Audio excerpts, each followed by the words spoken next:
Morning students, आपका स्वागत है आज के इस बायोलॉजी लेक्चर में। मैं रजनीश कुमार और अपने पढ़ रहे थे पाचन तंत्र पढ़ रहे थे, डाइजेस्टिव सिस्टम पढ़ रहे थे हम।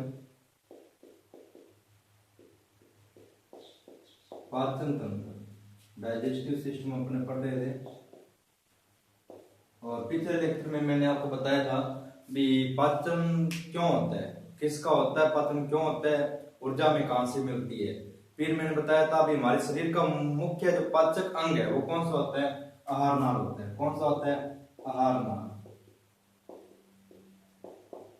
और आहार नाल कहां से लेकर कहां तक होती है, मुंह से लेकर इनके मुंह से लेकर गुदा द्वार तक होती है। गुदा द्वार तक आहार नाल होती है। ठीक है, आहार नाल की लंबाई कितनी होती है, लगभग अपने कह सकते हैं 11 मीटर। लगभग कहीं जगह 10 भी लिखा हुआ है, 10-11 मीटर लंबी होती है और 35 फीट, लगभग 30 से 35 फीट लंबी आहार नाल होती है। ये मैंने आपको पिछले लेक्चर में बता दिया था। फिर अपने क्या किया था, पहले मुंह के बारे में पढ़ा था, फिर मुख गुहा के बारे में पढ़ा। अब मुख गुहा के अंदर क्या होता है, मुख गुहा बक्कल कैविटी। मुख गुहा के अंदर कौन कौन से पार्ट होते हैं, एक होता है दांत, एक होता है जीभ और 3 नंबर होता है लार। तो हमने पिछले लेक्चर के अंदर दांत के बारे में पढ़ लिया था। दांत कैसे होते हैं, गर्तबारदंती होते हैं, द्विबारदंती होते हैं ना, 2 बार होते हैं दांत। 12 अस्थायी होते हैं, स्थायी होते हैं और 20 अस्थायी होते हैं जो 2 बार ही आते हैं ना। तो ये अपने दंत सूत्र वगैरह सारा कुछ पढ़ लिया था पिछले लेक्चर में। आज में क्या पढ़ना है, आज हम जीव के बारे में पढ़ेंगे और फिर किसके बारे में पढ़ेंगे, लार के बारे में पढ़ेंगे। तो चलिए शुरू करते हैं अपने जीव, टंग। टंग के बारे में अपने को क्या करना है, स्टडी करनी है आज।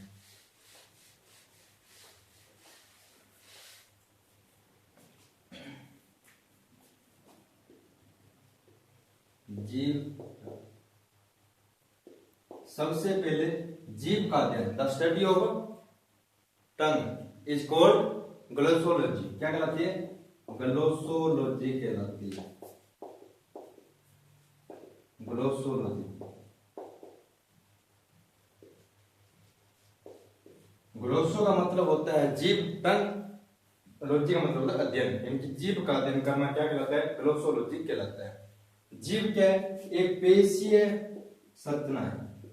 पेशीय मींस मस्कुलर संरचना है जो एक तरफ से तो मुक्त रहती है, जो एक तरफ से तो मुक्त रहती है और दूसरी तरफ किससे जुड़ी होती है, मुख गुहा से। दूसरी तरफ मुख गुहा से जुड़ी होती है। ठीक है, कहने का मतलब क्या है, तो जीव है हमारी वो क्या है, एक मस्कुलर संरचना, पेशीय संरचना है, मांस संरचना है। एकमात्र ऐसी पेशीय संरचना है जो मुक्त रहती है, आगे से इनके एक तरफ से मुक्त रहती है, लेकिन पीछे से क्या है, जो हमारी मुख गुहा है यहाँ से अंदर की तरफ से, तो यहाँ से किसके द्वारा जुड़ी रहती है, एक संरचना आती है फ्रेनुलम, फ्रेनुलम लिंगुअल। ठीक है, इस संरचना के द्वारा क्या होता है, हमारी जीभ होती है ना वो मुख गुहा में जुड़ी रहती है।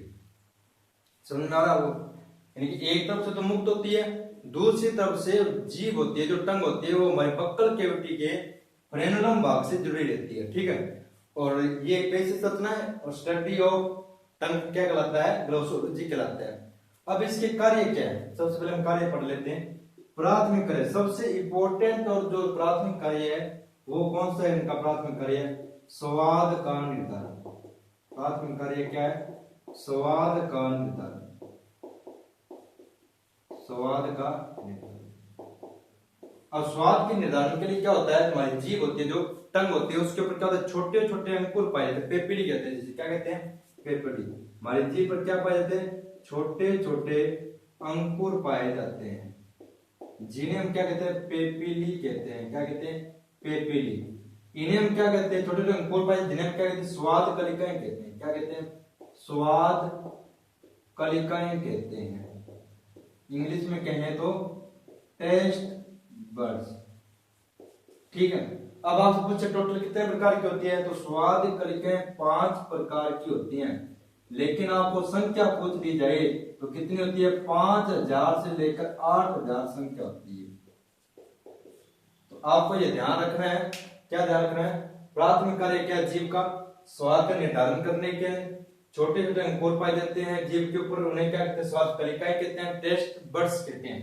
ये 5 प्रकार के होते हैं, लेकिन संख्या पूछे तो कितनी बतानी? 5000 से 8000 की बीच संख्या बतानी है। ठीक है, ये तो हो गया प्राथमिक कार्य। द्वितीय कार्य क्या है? बोलने में। बोलने में अब आपसे पूछ लिया जाए जीव किस प्रकार बोलने में सहायक है, तो देखिए जो हमारा मुख होता है वो 2 मांसल होठों के द्वारा घिरा हुआ होता है। होठ क्या करते हैं? बोलने का काम करते हैं और भोजन को पकड़ने का काम करते हैं। तो होठों ने भोजन पकड़ा, अंदर ले लिया हमने, होठ बोलने का काम आते हैं। अब अंदर क्या है? मुख गुहा। मुख गुहा के अंदर क्या है? दांत है, जीभ और लार है। हमने दांत पढ़ लिया, अब जीभ है। अब जीभ देखो आप बोल के देना कै खे गै, अगर ये तालु से लगेंगे तभी कै खे गै बोला जाएगा, अगर ये दांत से लगेंगे तभी च छ छ जय बोला जाएगा, और अगर होठों से जीभ लगेगी तो पै फै बै बै बोला जाएगा। कहने का मतलब ये है कि अगर जितनी तरह हम अगर जीभ का यूज नहीं करेंगे तो हमसे क्या है? हिंदी यानी कि बोला नहीं जाएगा अपने से। आप च छ जय नहीं बोल सकते, क्या क्या नहीं बोल सकते, त थ नहीं बोल सकते, त थ जैसे आप नहीं बोल सकते, क्योंकि ये सारा जो बोलने वाला जो सिस्टम है वो जीभ के टच से ही शुरू होता है। ठीक है, ये हो गया बोलने में। तीसरा लास्ट काम क्या है? ये भोजन को गतिमान बनाता है। क्या बनाता है? भोजन को गतिमान बनाता है, कहने का मतलब गतिशील बनाता है। जैसे हमने भोजन को ग्रहण किया, जैसे हमने क्या किया? भोजन को ग्रहण किया। अब भोजन क्या है? अंदर लिया तो जीभ क्या करती है? उसको घुमाती है। क्या करती है? अंदर से घुमाती है, और जैसे लसा भोजन बन जाता है तो वो अंदर ग्रहण करने में हमारी मदद करती है। इसके अलावा भी 3 काम मुख्य है। प्राथमिक कार्य स्वाद का निर्धारण, बोलने में, भोजन की गतिशील बनाए। और भी मुख्य काम है, जैसे अंदर हमारे क्या करता है? दांतों की सफाई भी रखती है जीभ। अपने जीभ से क्या करते हैं? दांत के अंदर कुछ फंस जाता है तो अपने क्या करते हैं? दांत से साफ, जीभ से साफ कर लेते हैं। तो छोटे मोटे काम और भी बहुत है, लेकिन मुख्य जो काम है वो 3 है। ठीक है, अब स्वाद का निर्धारण कैसे होता है? हमारी जीभ के अंदर क्या होता है? अलग अलग क्षेत्र है स्वाद के, तो हमें वो पढ़ने, स्क्रीनशॉट लीजिए इसका।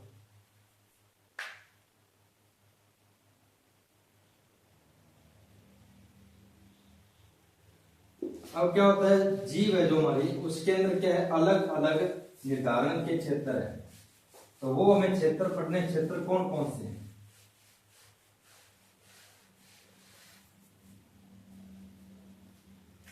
तो देखिए ये हमारी क्या है? जीभ है, ये हमारा अग्रभाग है, ये पश्च भाग है, ये पार्श्व भाग है, ये मध्य पार्श्व भाग है, और ये क्या? मध्य का भाग। ठीक है, जो अगर भाग होता है ना, जीभ का अगर भाग होता है वो मीठे स्वाद का अपने को आभास करवाती है। जो पश्च भाग होता है, पश्च भाग, वो कड़वे स्वाद का आभास करवाती है, कड़वा स्वाद। ठीक है, जो पार्श्व होता है ये जो है, ये क्या? पार्श्व भाग। पार्श्व भाग क्या करता है? नमकीन। कोई अपने नमकीन चीज खा रहे हैं ना, तो उसके हमें स्वाद का कहां से पता चलता है? जीभ के पार्श्व भाग से पता चलता है। फिर आता है ये मध्य पार्श्व। इस मध्य पार्श्व भाग से क्या होता है?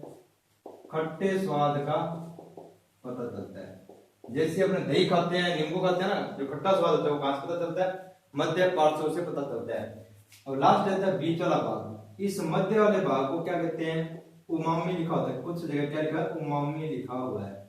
ये क्या करता है? जैसे अपने प्याज खाते हैं, क्या कहते हैं? प्याज, लहसुन, तो इन सभी के जो स्वाद का जो हमें आभास होगा वो कहां से होगा? इस मध्य क्षेत्र से अपने को आभास होगा। तो ये क्या है? जीभ के स्वाद के क्षेत्र है। अगर भाग मीठे स्वाद का, पश्च भाग कड़वे स्वाद का, पार्श्व भाग नमकीन, मध्य पार्श्व खट्टे स्वाद का, जो बीच वाला है वो प्याज और लहसुन जैसे जो हमारे वेजिटेबल्स है उनका क्या कहलाता है? आभास करवाता है। ठीक है, ये हमारा जीभ कंप्लीट हो गया। स्क्रीनशॉट लीजिए, नेक्स्ट चलते हैं आगे।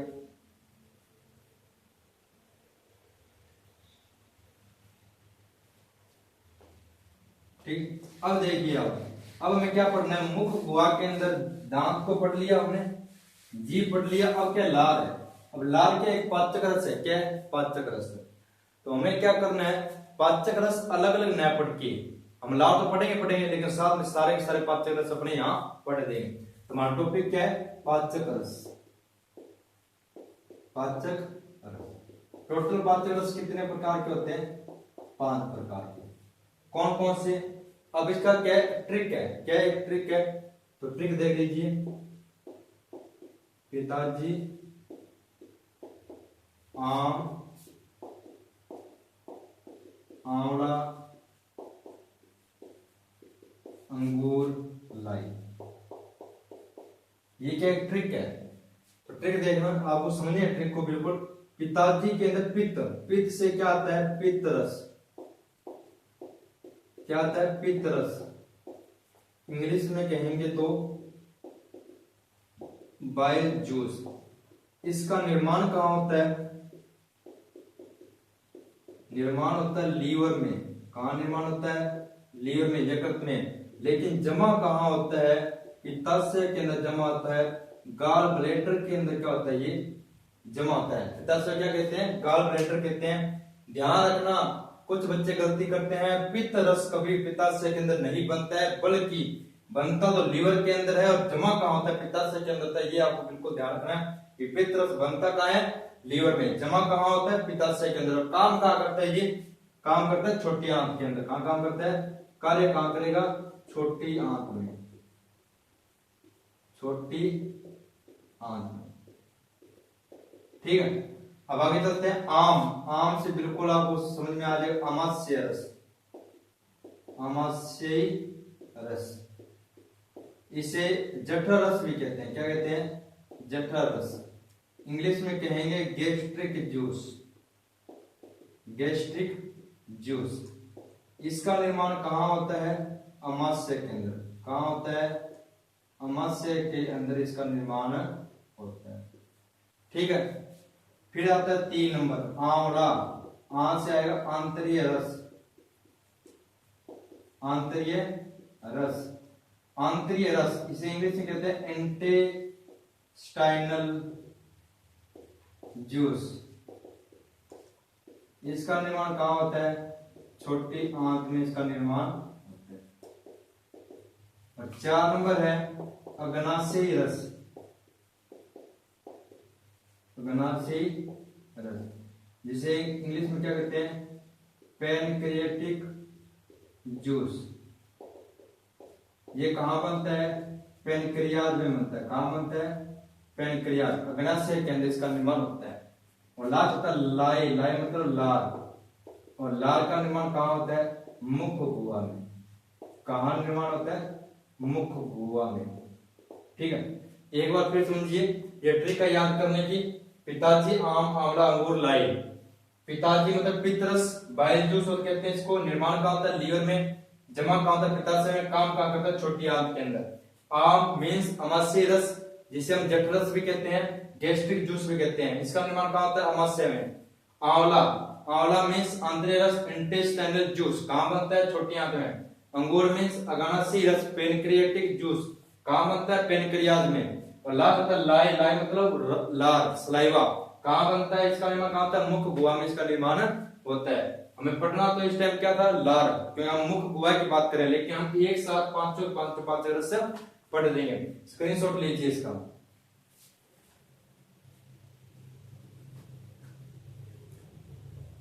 देखिए कि पीएच ज्ञात करने का तरीका है। नंबर 1 78 80 18 77 68।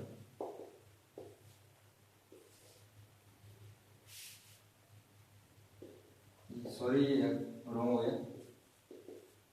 ठीक है, ये क्या ट्रिक है याद करने की, कैसे मोबाइल नंबर याद रखते हैं ना, मोबाइल नंबर तो आपको वैसे याद रखना है 78 18 80 77 68 ना। तो जैसे मोबाइल नंबर याद रखते हैं वैसे रखना है, और कुछ नहीं करना, बीच में क्या लगाना है, एक एक पॉइंट लगा देना है। तो ये पित्त रस होता है जो क्षारीय होता है, अमाशयी रस होता है वो एसिडिक होता है, और आंतरिक रस होता है वो बेसिक होता है, अग्नाशय रस होता है वो बेसिक होता है, और लाल होता है वो कहते हैं एसिडिक होते हैं। ठीक है, अब चलते हैं अपने आगे, एक एक क्रम वाइज पढ़ेंगे इनको सभी को।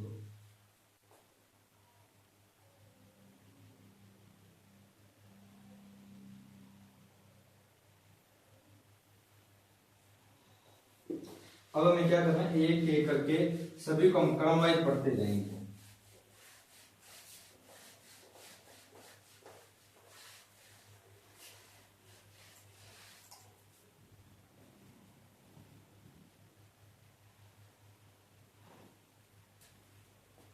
मैंने आपको आर नाल बताई थी ना, तो उस टाइम मैंने आपको न तो यकृत की बात की, ना मैंने पित्ताशय की बात की, ना मैंने अग्नाशय की बात की है।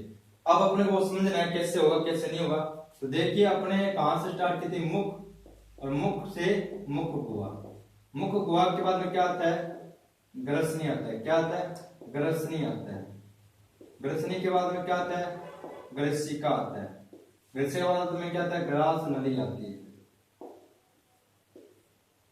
ग्रसिका या ग्रास नली एक ही चीज होती है।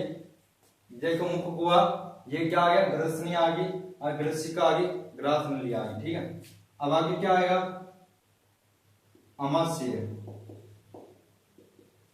अमाशय के बाद में क्या आएगा, छोटी आंत आएगा, छोटी आंत आएगा।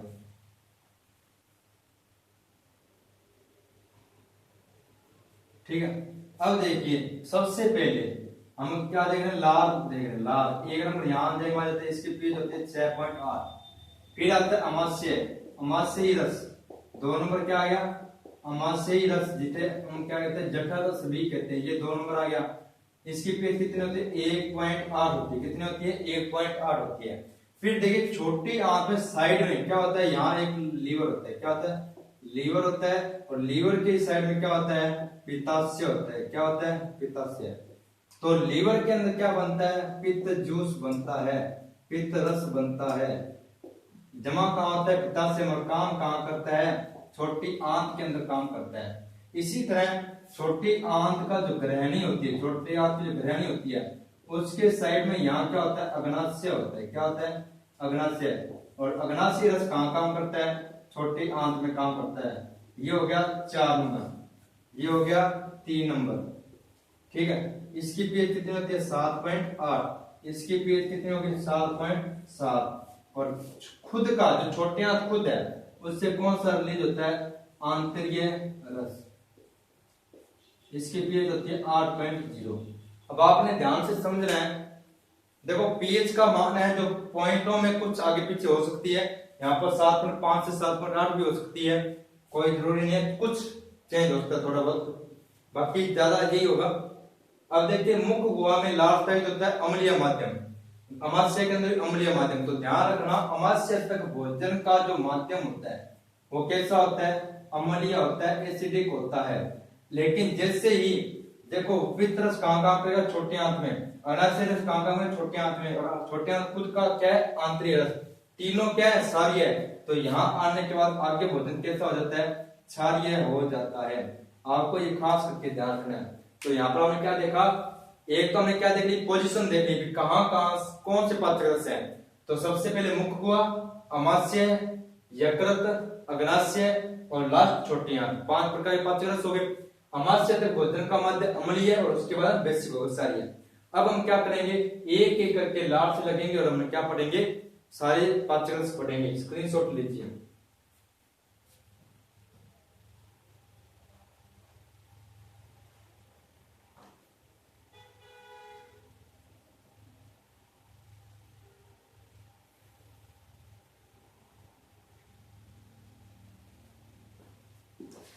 अब हमें क्या पढ़ना है, 1 नंबर हम क्या पढ़ेंगे, लार।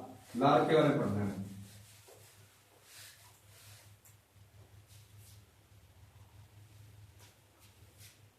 हमारा टॉपिक है सलाइवा, लार। ठीक, लार की पीएच आपको पता लगी 6.8 होती है, एसिडिक होता है। इसका निर्माण किसमें होता है, लार ग्रंथियों से लार का निर्माण होता है। ठीक है, प्रतिदिन हमारे मुंह के अंदर 1.5 लीटर लार का निर्माण होता है। प्रतिदिन कितने लीटर का निर्माण होता है, 1.5 लीटर लार का निर्माण होता है। ठीक है, लार के अंदर 90 से 95% क्या होता है, जल होता है। और 2 प्रकार के क्या होता है, एंजाइम काम करते हैं। 2 प्रकार के एंजाइम काम करते हैं। कौन कौन से, 1 नंबर है टायलिन, या इसे क्या कहते हैं, लार अमाइलेज कहते हैं। क्या कहते हैं, लार अमाइलेज कहते हैं। टायलिन क्या करता है, जो स्टार्च होता है, स्टार्च उसको किसमें बदल देता है, माल्टोज में, यानी कि स्टार्च को किसमें बदल देता है, माल्टोज में बदल देता है, या स्टार्च का पाचन किसमें कर देता है, माल्टोज में। स्टार्च को हम क्या कहते हैं, मंड कहते हैं। क्या कहते हैं, मंड कहते हैं। ध्यान रखना, स्टार्च एक कार्बोहाइड्रेट है। क्या है, कार्बोहाइड्रेट। कौन सा कार्बोहाइड्रेट है, ये पॉलीसेकेराइड है और ये डाइसेकेराइड है। तो जटिल से क्या बना, सरल। पॉली से क्या बना, डाइसेकेराइड बना। ठीक है। अब 2 नंबर एंजाइम है वो कौन सा है, लाइसोजाइम। लाइसोजाइम एंजाइम क्या काम करता है, सूक्ष्म जीवों को नष्ट करता है। सूक्ष्म जीवों को नष्ट करता है। अगर खाना खाते समय कोई सूक्ष्म जीवाणु अपने मुंह के अंदर चला गया है, प्रवेश कर गया है, तो कौन नष्ट कर देता है, लाइसोजाइम जीवाणु नष्ट कर देता है। ध्यान रखना, लाइसोजाइम लार के अलावा कहां पाया जाता है, पसीने में भी पाया जाता है, और कहां पाया जाता है, आंसू में। कहां पाया जाता है, पसीने और आंसू में। ठीक है। तो ध्यान क्या रखना आपको, एक तो होता है आंसू, आंख। आंसू के अंदर क्या होता है, लाइसोजाइम नहीं पाया जाता है। कोई मच्छर हमारी आंख में चला गया है तो जिंदा वापस बाहर नहीं आएगा। क्यों नहीं आएगा, क्योंकि उसके अंदर लाइसोजाइम होता है, वो सूक्ष्म जीवों को नष्ट कर देता है। पसीने के अंदर भी क्या होता है, लाइसोजाइम पाया जाता है, वो सूक्ष्म जीवों को अंदर प्रवेश नहीं करने देता है। जितने सूक्ष्म जीव अटैच आते हैं, टच में आते हैं, उनको क्या करते हैं, ये नष्ट कर देते हैं। अब आपसे प्रश्न पूछा जाएगा, पाचन की प्रक्रिया सबसे पहले कहां शुरू होती है, तो कहां शुरू होती है, मुख गुहा में। आपको ध्यान रखना है कि मुख गुहा के अंदर पाचन की शुरुआत हो जाती है। पाचन की शुरुआत हो जाती है। सबसे इंपॉर्टेंट क्वेश्चन है, पाचन की शुरुआत कहां से होती है, मुख गुहा से। सबसे पहले किसका पाचन होता है, स्टार्च का, यानी कि कहने का मतलब कार्बोहाइड्रेट। क्या मतलब है, इसका मतलब क्या है, कार्बोहाइड्रेट का पाचन होता है। 2 प्रकार की क्वेश्चन बनेंगे आपसे। आपसे पूछा जाएगा लिपिड का होता है, प्रोटीन का होता है, कार्बोहाइड्रेट का। किसका पाचन सबसे पहले होता है, सबसे पहले किसका स्टार्ट होता है, कार्बोहाइड्रेट का। दूसरा प्रश्न ये बनेगा आपसे, क्वेश्चन बनेगा सबसे पहले पाचन कहां से शुरू होता है, कहां से शुरू होता है, मुख गुहा में लार द्वारा। किसका पाचन, उसकी शुरुआत होती है, स्टार्च का माल्टोज में बदलना। ठीक है। इसका स्क्रीनशॉट लीजिए, आगे पर चलते हैं हमने।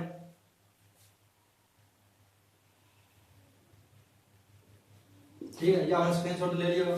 अब देखिए, लार स्रावित होती है लार ग्रंथियों से। लार किससे निकलती है, लार ग्रंथियों से। टोटल हमारे शरीर के अंदर 3 जोड़ी लाल ग्रंथियां, 3 जोड़ी लाल ग्रंथियां हैं। 3 दूनी 6, टोटल कितने होंगे, 6। कौन कौन सी, लाल ग्रंथि टोटल कितने टाइप के हैं, 3 टाइप के। कितने टाइप के हैं, 3 टाइप की है। ठीक है। पहली आती है सबसे बड़ी ग्रंथि। सबसे बड़ी लाल ग्रंथि कौन सी होती है, पेरोटिड। पेरोटिड ग्रंथि। इसे हम क्या कहते हैं, कर्णपुरव ग्रंथि भी कहते हैं। कर्णपुरव ग्रंथि भी कहते हैं। ये क्या होती है, कान की, गाल में, कान के नीचे बैठे, गाल में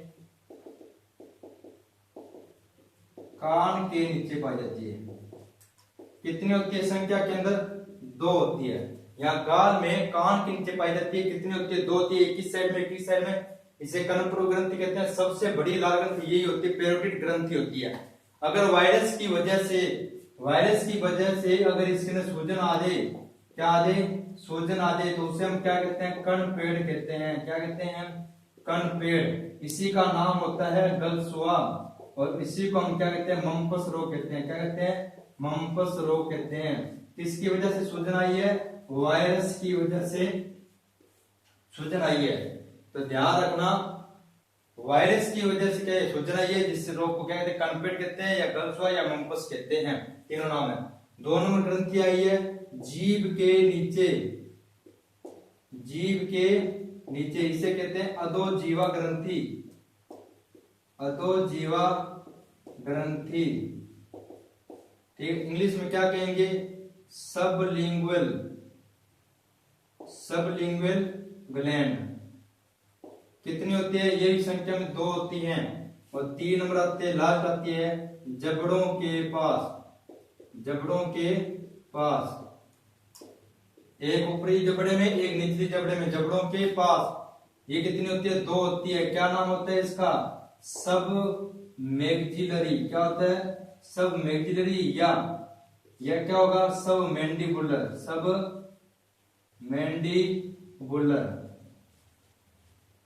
ठीक है, ये हमारा लाल ग्रंथि कंप्लीट हुआ। एक बार फिर देख लीजिए, 3 प्रकार की लाल ग्रंथि। सबसे बड़ी लाल ग्रंथि पैरोटिड ग्रंथि, जीभ के नीचे अधोजीवा और जबड़ों के पास सब मैंडिबुलरी या सब मैंडिबुलर होती है। कितनी होगी? 3 जोड़ी, 3 दूनी 6 होगी। मम्पस कहाँ होता है? पैरोटिड ग्रंथि के सूजन आ जाए तो क्या होता है? मम्पस रोग होता है, गलता रोग होता है। स्क्रीनशॉट लीजिए। नेक्स्ट चलते हैं हम आगे।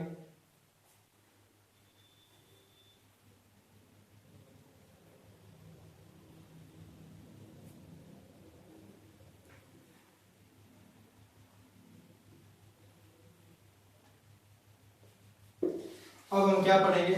लाल पढ़ लिया, अब हम पढ़ना है अमाशय रस, जठरस पढ़ेंगे।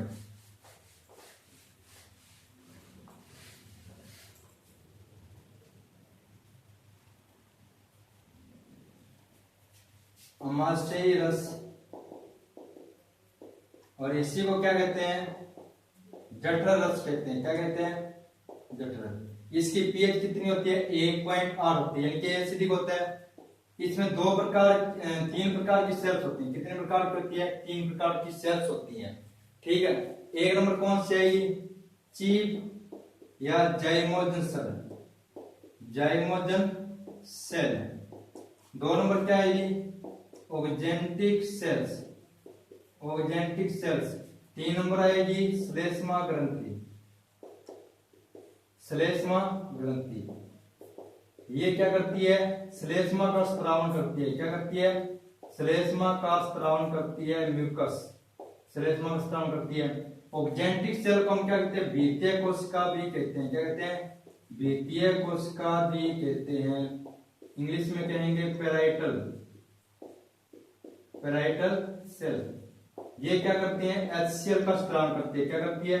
HCl का स्त्रावन करती है। और HCl क्या करता है? सूक्ष्म जीवों को नष्ट करता है। क्या करता है? सूक्ष्म जीवों को नष्ट करता है, सूक्ष्म जीवों को नष्ट करता है। ठीक है, तो चीप या जाइमोजन सेल होती है। इसमें 2 प्रकार के एंजाइम निकलते हैं। एक तो होती है पेप्टिक सेल होती है। क्या होती है? पेप्टिक सेल, पेप्टिक कोशिका। उससे क्या निकलता है? एंजाइम पेप्सिन निकलता है। क्या निकलता है? एंजाइम पेप्सिन निकलता है। और दूसरा होता है लाइपेज, लाइपेज एंजाइम। लाइपेज क्या करता है? लिपिड या फैट का पाचन करता है। क्या करता है? लिपिड या फैट का पाचन करता है। और पेप्सिन क्या करता है? प्रोटीन का पाचन करता है। किसका पाचन करता है? प्रोटीन का पाचन करता है। ठीक है, ये आपको ध्यान रखना है। अब क्या होता है? जो 8 साल के कम बच्चे होते हैं, 8 वर्ष से कम उम्र के बच्चे, कम उम्र के बच्चे, 8 वर्ष से कम उम्र के बच्चे दूध ज्यादा पीते हैं। तो दूध में कौन सी प्रोटीन होती है? दूध के अंदर केसीन प्रोटीन होती है। कौन सी प्रोटीन होती है? केसीन प्रोटीन होती है। ठीक है, तो केसीन प्रोटीन का पाचन कौन करता है? रेनिन नामक एंजाइम करता है। कौन करता है? रेनिन नामक एंजाइम करता है। इसी का नाम है काइमोसिन, काइमोसिन एंजाइम। ये क्या करता है? दूध को दही में बदल देता है। किसमें बदल देता है? दूध को दही में बदल देता है। दही को हम क्या कहते हैं? कर्ड कहते हैं। क्या कहते हैं? कर्ड कहते हैं। इसलिए रेनिन एंजाइम को हम एक नाम और देते हैं। क्या नाम देते हैं? कर्डिंग एंजाइम। क्या देते हैं? कर्डिंग एंजाइम देते हैं। ठीक है, अब एक बार फिर देख लीजिए, कंप्लीट हो गया हमारा। अमाशय रस के अंदर 2 प्रकार की, 3 प्रकार की सेल होती हैं। चीप या जाइमोजन सेल, ऑक्जेंटिक सेल, श्लेष्मा ग्रंथि। चीप या जाइमोजन सेल होती है, इसमें 2 प्रकार की आगे कोशिका होती है। पेप्टिक सेल जो पेप्सिन एंजाइम का स्राव करती है, और पेप्सिन क्या करता है? प्रोटीन का पाचन करता है। लाइपेज एंजाइम, लाइपेज क्या करता है? लिपिड या फैट का पाचन करता है। 8 वर्ष से कम उम्र के बच्चों के अंदर दूध पीने की ज्यादा कैपेसिटी होती है। और दूध पीते हैं, दूध में कौन सी प्रोटीन है? Casein protein. और उसका पाचन के लिए क्या होता है?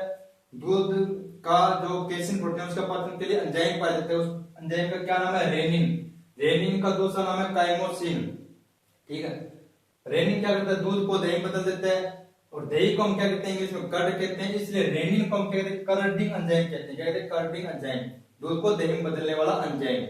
ठीक है, फिर आता है ऑक्जेंटिक सेल, इसे हम भित्तीय कोशिका कहते हैं, इंग्लिश में कहेंगे पेराइटल सेल। ये क्या करता है एचसीएल का स्त्राव करता है और सूक्ष्म जीवों को नष्ट करता है। तीसरी ग्रंथि है श्लेष्मा ग्रंथि, ये क्या करती है श्लेष्मा म्यूकस का स्त्राव करती है। अब देखिए म्यूकस का काम क्या होता है, तो ध्यान देना, जो एचसीएल का स्त्राव करती है भित्तीय कोशिका, अगर हम ज्यादा देर तक भूखे रह जाएं, अगर हम कुछ खाए पिए ना और भूखे रहेंगे तो क्या होंगे, हमारे शरीर के अंदर एचसीएल क्या होगा इकट्ठा होता रहेगा। क्या होगा, स्टोमच के अंदर अमाशय के अंदर एचसीएल इकट्ठा होता रहेगा, तो क्या होगा हमारे शरीर के अंदर अम्लता आ जाएगी। क्या आ जाएगी, एसिडिटी। क्या आ जाएगी, मैं यहां बता रहा हूं आपको, क्या आ जाएगी, एसिडिटी आ जाएगी, एसिडिटी, अम्लता आ जाएगी हमारे शरीर के अंदर। कहने का मतलब ये है अगर हमारा एचसीएल यूज होता रहेगा तो कोई दिक्कत नहीं है, लेकिन हम भूखे पेट रहेंगे तो एसिडिटी क्या होगी, होगी। क्यों होगी, क्योंकि एचसीएल की मात्रा बढ़ती जाएगी। अब ये बढ़ती जाएगी तो क्या होगा, हमारे जो स्टोमच है हमारे उसके अंदर क्या हो जाएंगे, अल्सर हो जाएंगे, छाले हो जाएंगे। तो छाले न हो, अल्सर ना हो, इसलिए क्या होता है जो श्लेष्मा ग्रंथि होती है वो क्या करती है, एक चिपचिपे पदार्थ स्रावित करती है। चिपचिपा क्या करते हैं, पदार्थ स्रावित करती है, जिसे हम क्या कहते हैं श्लेष्मा कहते हैं, म्यूकस। वो क्या करता है अमाशय के चारों क्या करती है, एक परत बना देती है। क्या बना देती है, लेयर बना देती है, परत बना देती है, किसकी, श्लेष्मा की। इसकी वजह से क्या होता है एचसीएल से कितना भी स्रावित हो वो क्या होता है, खराब नहीं होती, नष्ट नहीं होती, हमारी अल्सर नहीं होता। ठीक है, अब क्या होता है, अम्लता को दूर करने के लिए हम जिन पदार्थों का यूज करते हैं उसे हम क्या कहते हैं, एंटा एसिड कहते हैं। क्या कहते हैं, एंटा एसिड कहते हैं, और हिंदी में कहते हैं प्रति अम्ल। क्या कहते हैं, प्रति अम्ल कहते हैं। अब प्रति अम्ल कौन कौन से हैं, घरेलू अपने जीवन में यूज करते हैं, दैनिक जीवन में यूज करते हैं, कौन कौन से हैं, नींबू पानी पीते हैं अम्लता को दूर करने में, इनो लेते हैं, कोई सोडियम बाइकार्बोनेट लेता है, कोई milk of magnesium, magnesium hydroxide किसका यूज करता है, मैग्नीशियम हाइड्रोक्साइड का यूज करता है। कुछ जैसे बच्चे होते हैं वो क्या यूज करते हैं, हाजमोला यूज करते हैं। तो जो हाजमोला है, नींबू का पानी है, इनो है, मिल्क ऑफ मैग्नीशियम है, सोडियम बाइकार्बोनेट है, वो क्या होते हैं, सारे क्या होते हैं, प्रति अम्ल होते हैं जो अम्लता को दूर करते हैं। तो ये सारा आपको समझ में आ गया होगा। श्लेष्मा क्या करता है, ओनली फॉर परत बनाता है। लार क्या होता है, लार भोजन को लसलसा बनाता है और अंदर ले जाने में घुलनशील बनाता है, उसको भोजन को घुलनशील बनाकर अंदर क्या करता है, जाने देता है। ठीक है, लसलसा होता है। तो हमने आज क्या पढ़ लिया, लार पढ़ ली, अमाशय पढ़ ली, बाकी जो बच्चे हैं वो हम क्या पढ़ेंगे, कल पढ़ेंगे। जिस भी स्टूडेंट्स को कोई भी डाउट है, कोई भी क्वेश्चन पूछना है तो कमेंट करके पूछ सकते हैं, और वीडियो ज्यादा से ज्यादा लाइक कीजिए, शेयर कीजिए, ताकि जितने भी स्टूडेंट्स उनको पता चल सके। और मिलते हैं नेक्स्ट लेक्चर में, तब तक के लिए धन्यवाद।